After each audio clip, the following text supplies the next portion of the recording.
It's kind of wild how a single sentence written thousands of years ago can hold up a mirror to our lives right now.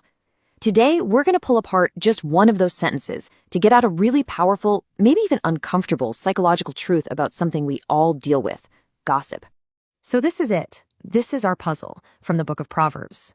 On the surface, it seems like a pretty simple metaphor, right? But what does it actually mean to eat words? What are these tasty trifles? And where exactly is this inmost body they travel to? Well, that's what we're here to figure out.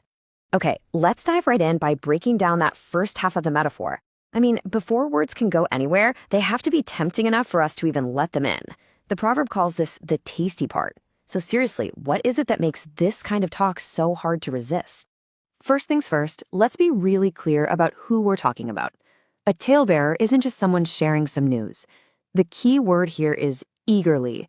This is somebody who actually enjoys passing along private, often unconfirmed information. They're not just communicating, they're basically peddling secrets. And that question gets right to the heart of the allure. The proverb could have said the words are like poison or like daggers, but no, it says tasty trifles. Why? What does that choice of words tell us about our own relationship with hearing gossip? And this slide just nails the difference.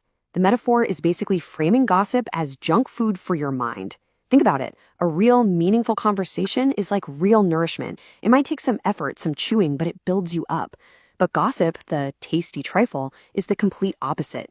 It's sweet, it's superficial, it takes zero effort to consume, and it leaves you with absolutely nothing of substance. It's literally the mental equivalent of candy.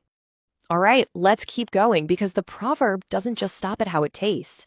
It actually describes a journey and a destination.